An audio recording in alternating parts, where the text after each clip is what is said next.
নতুন বছরের শুরুতে এসএলএসটি চাকরি প্রার্থীরা পথে বিক্ষোভে বিকাশ ভবন অভিযান করুণাময়ীতে প্রত্যেকে জমায়েত করেছেন এবং সেখান থেকে বিকাশ ভবন অভিযানের ডাক দেওয়া হয়েছে। দীর্ঘদিন ধরে অপেক্ষা করছেন তারা চাকরির জন্য। এসএলএসটির স্বচ্ছ তালিকা প্রকাশের দাবিতে অভিযান করুণাময়ীতে জমায়েত শিক্ষক শিক্ষিকাদের, যে ছবি এই মুহূর্তে দেখতে পাচ্ছেন। আমার সঙ্গে পিউ রয়েছে, আমি সরাসরি চলে যাব পিউয়ের সঙ্গে। পিউ, দীর্ঘদিন ধরে অপেক্ষা করে রয়েছেন একটা স্বচ্ছ প্যানেলের জন্য। যদি তাদের সঙ্গে একটু কথা বলা যায় আন্দোলনকারীদের সঙ্গে, আর কত ধৈর্য ধরবেন তারা?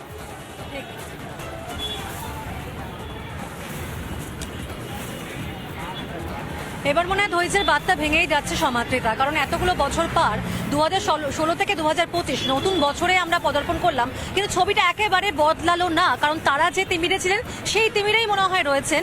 এবং আমরা দেখলাম যে বারবার নিয়োগের দাবিতে চাকরি প্রার্থীরা তারা আন্দোলন করেছেন। এবার যারা পথে রয়েছেন তারা কিন্তু শিক্ষক শিক্ষিকা, তাদের চাকরিটাকে টিকিয়ে রাখার জন্য তাদেরকে লড়াই করতে হচ্ছে।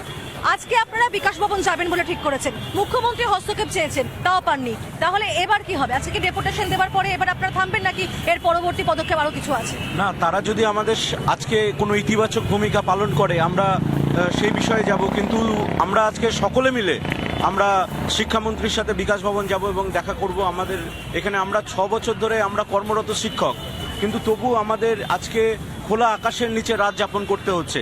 আমরা প্রত্যেকে আজকে যেখানে স্কুলে থাকার কথা, আমরা সিএল এমএল নিয়ে আজকে রাস্তায় ধর্নাতে আছি। কেন আজকে আমাদের এই দিনটা দেখতে হবে? কেন?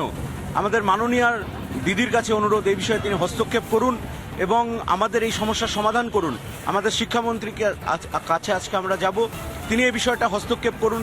এসএসসি অফিসেও আমাদের একটা টিম যাবে, সেই বিষয়ে সদর্থক ভূমিকা দিন এবং সামনের 7 তারিখে যে আমাদের সুপ্রিম কোর্টে যে শুনানি আছে, তারা আমাদের যথাযোগ্য তথ্য দিয়ে আমাদের সঠিক বিষয়টা দেখুক এবং আমরা যেন মর্যাদা সহকারে আমরা যেন স্কুলে ফিরে যেতে পারি। এই দাবিটা আমাদের রয়েছে এবং যত সময় না পর্যন্ত আমাদের এই দাবি তারা আমাদের মেটাবে, আমরা কিন্তু আন্দোলন আমাদের তীব্র থেকে আরো তীব্রতর করে তুলব। একেবারে একদিকে শুনানির দিকে তাকিয়ে রয়েছেন, অন্যদিকে শীতকালীন একটা দীর্ঘ ছুটি, সেই দীর্ঘ ছুটি কাটিয়ে কোথায় স্কুলে ফিরবেন, চক ডাস্টার নিয়ে বাচ্চাদেরকে পড়াবেন, নাকি এখন ব্যানার প্ল্যাকার্ডস হাতে নিয়ে পথে নামতে হচ্ছে?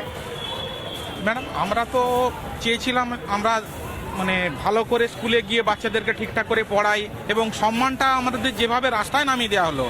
আজকের এত দিন ধরে আমরা দক্ষতার সঙ্গে বাচ্চাদেরকে পড়াচ্ছি এবং স্কুলে আমাদের যে জায়গায় আমাদের সম্মানটা ছিল, আজকের এই সরকার বলুন, এই মধ্যশিক্ষা পর্ষদ, এসএসসি এবং সকলে আমাদেরকে রাস্তায় নামিয়ে দিয়েছে। আমাদের সম্মানটা একেবারে ধুলোয় মিশে গেছে। আমরা চাইছি অবিলম্বে 7 তারিখে আমাদের শুনানি আছে, সেখানে যেন আমাদের সঠিক তথ্য দিয়ে আমাদেরকে সরকার, মধ্যশিক্ষা পর্ষদ, এসএসসি ঠিকঠাকভাবে সহযোগিতা করেন এবং দক্ষ আইনজীবী নিয়োগ করে, যেটা আমাদের বারবার করে বলার, দক্ষ আইনজীবী নিয়োগ করে আমাদের পাশে দাঁড়ান, যাতে আমাদেরকে এই পথে থাকতে না হয়। কারণ এই খোলা আকাশের নিচে আমরা দীর্ঘদিন ধরে আমাদের অবস্থান বিক্ষোভ চলছে, ওয়াই চ্যানেলে আপনারা দেখেছেন নিশ্চয়ই। এবং আজকের আমরা রাস্তায় নেমেছি মূলত আমাদের এই অন্যায় আমাদের সঙ্গে যেটা হয়েছে তার প্রতিবাদ নিয়ে।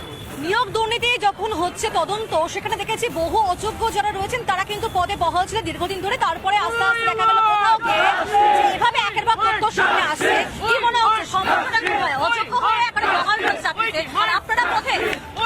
দেখুন, এখানে তো আমাদের ভূমিকাটা কি, আমরা ঠিকঠাক ভাবে বিজ্ঞপ্তি বেরিয়েছে, আমরা সেই বিজ্ঞপ্তি দেখে আমরা ফর্ম ফিল আপ করেছি। ফর্ম ফিল আপ করার পরে আমরা পরীক্ষার অ্যাডমিট ডাউনলোড করেছি, আমরা সেন্টারে গিয়ে পরীক্ষা দিয়েছি এবং দীর্ঘদিনের অপেক্ষা পিউ, বুঝতে পারছি দীর্ঘ অসন্তোষ, এবং এই অসন্তোষের কথা সত্যি সত্যি শুনতে শুরু করলে হয়তো গোটা দিনটা শুনতে হবে। তারা এতটাই বঞ্চনার শিকার হয়েছেন। অন্যদিকে রুমকি রয়েছে আমাদের সঙ্গে, চলে যাব সরাসরি রুমকির কাছে। রুমকি ওয়াই চ্যানেল থেকে রয়েছে। ওয়াই চ্যানেলে যে বিক্ষোভ চলছে সেখানে মাথা মুড়িয়ে বিক্ষোভ দেখাচ্ছেন আন্দোলনকারীরা। রুমকি, ঠিক কি ছবি?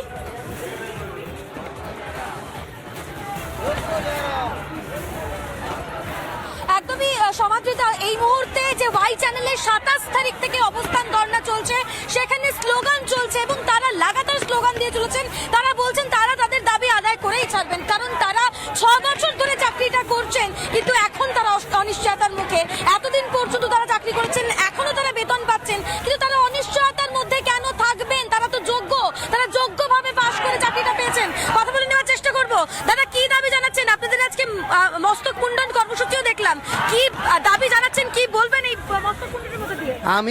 আমরা এখানে বিগত 8 দিন ধরে খোলা আকাশের নিচে এখানে বসে আছি। সরকারকে আমরা এই মর্মে বার্তা দিতে চাই যে আপনারা দেখুন, এই রাজ্যের শিক্ষক শিক্ষিকারা বিগত 8 দিন ধরে আপনাদেরই কুকর্মের ফলে আমরা খোলা আকাশের নিচে বসে আছি কোনো রকম অপরাধ ছাড়া। অন্যের পাপের ভাগ আমরা কেন নেব? যেখানে 100 জন শিক্ষকের প্রতি 11 জনের বিরুদ্ধে দুর্নীতির অভিযোগ, তারও কম, সেখানে পুরো প্যানেল বাতিল হওয়ার যৌক্তিকতা কোথায় আমরা জানি না। কেন আমরা এই খোলা আকাশের নিচে বসে আছি তাও জানি না। আমরা সুবিচার চাই। আমরা সরকারের থেকে এই আশা করি যে সুপ্রিম কোর্টে গিয়ে তারা যথাযথ আর্গুমেন্ট করবে, সমস্ত তথ্য প্রমাণ পেশ করে তাদের পক্ষে যা আছে, এবং সিবিআই অলরেডি তদন্ত করে কারা যোগ্য কারা অযোগ্য, বৈধ অবৈধ। অর্থাৎ বিভাজন চাইছেন, কারা যোগ্য কারা অযোগ্য সেই বিভাজন করতে হবে। অবশ্যই যারা কথা বলে নেব, কি চাইছেন আপনারা? দেখুন, আপনার যখন একটা কোনো প্রতিষ্ঠান দুর্নীতি করে, আপনাকে তো তদন্তকারী যে সংস্থা তার উপরে তো ভরসা রাখতে হবে। তাহলে সেই তদন্তকারী সংস্থা দীর্ঘদিন তদন্ত করেছে, তদন্ত হয়েছে, তার মধ্যে 90% যারা তারা কিন্তু যোগ্য, সেই বিষয়টা স্পষ্ট হয়ে রয়েছে। এই মুহূর্তে একবার স্লোগান, যারা স্লোগান দিচ্ছেন সেই স্লোগান অবশ্যই শোনানোর চেষ্টা করব। তারা কি বলছেন কথা বলার চেষ্টা করব। আন্দোলন চলছে, চলবে, আরে যোগ্য শিক্ষকের সম্মান কেড়ে নিল কমিশন, কমিশন ঠিক ঠিক ঠিক।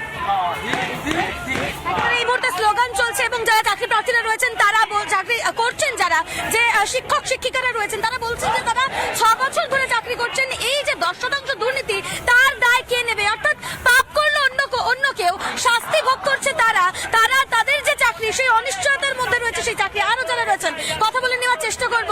কত বছর ধরে চাকরি করছেন? 6 বছর ধরে চাকরি করছেন, এখনো পর্যন্ত চাকরি রয়েছে আপনাদের। আপনারা কি কাজে যাচ্ছেন? কাজে যাচ্ছি না। আমরা বলেছি আমরা 7 তারিখ পর্যন্ত কেউ কাজে যাব না, আমরা এখানেই থাকবো যতক্ষণ না পর্যন্ত আমাদের চাকরিতে স্থায়ী করা হয়। আমাদের হাইকোর্টের রায়ে আমাদের চাকরি চলে গেছে, সেটা আমরা কিছুতেই মেনে নেব না। রাতের পর রাত জেগে পড়াশোনা করে চাকরি পেয়েছি, ন্যায়গতভাবে চাকরি পেয়েছি, ন্যায়সঙ্গতভাবে আমরা সেই চাকরি এতদিন মাথা উঁচু করে এসেছি। এখন যদি আমাদেরকে বলা হয় তোমাদের চাকরি নেই, এবং তাতে যখন আমাদের কোনো দোষ নেই, আমরা কিছুতেই সেটা মেনে নেব না যতক্ষণ না পর্যন্ত আমাদের চাকরি, আমাদের জায়গা সম্মানের সাথে আমাদের ফিরিয়ে দেওয়া হয়। আমরা এখানেই থাকবো। বেশ, এই মুহূর্তে তারা বলছেন যে তাদের দাবিতে তারা অনড় থাকবেন। যদি আদালতের রায়ে তারা স্থগিতাদেশে এই মুহূর্তে তাদের চাকরি রয়েছে, কিন্তু তারা অনিশ্চয়তার মধ্যে রয়েছেন। আমি কথা বলে নেওয়ার চেষ্টা করব। আপনারা কি চাইছেন আরো একবার যদি স্পষ্টভাবে জানান দর্শকদের জানান। আমরা চাইছি আমাদের এই বিচার ব্যবস্থা প্রতি আমাদের একটা আস্থা রয়েছে, সেই বিচার ব্যবস্থাকে সম্মান আমরা জানাই। আমাদের যোগ্য শিক্ষকের পক্ষ থেকে আমরা চাইছি যে আমরা যারা প্রকৃত আইনের পথ ধরেই সমাধান চাইছেন, সমাধান খুঁজছেন তারা। আপাতত ধন্যবাদ রুমকি এবং পিউ দুজনকে। আমাদের নজর থাকবে এদের প্রতিটি আন্দোলন, প্রতিটি বিক্ষোভের সাক্ষী থেকেছি আমরা, এবং অবশ্যই সে খবর আমাদের নজর থাকবে।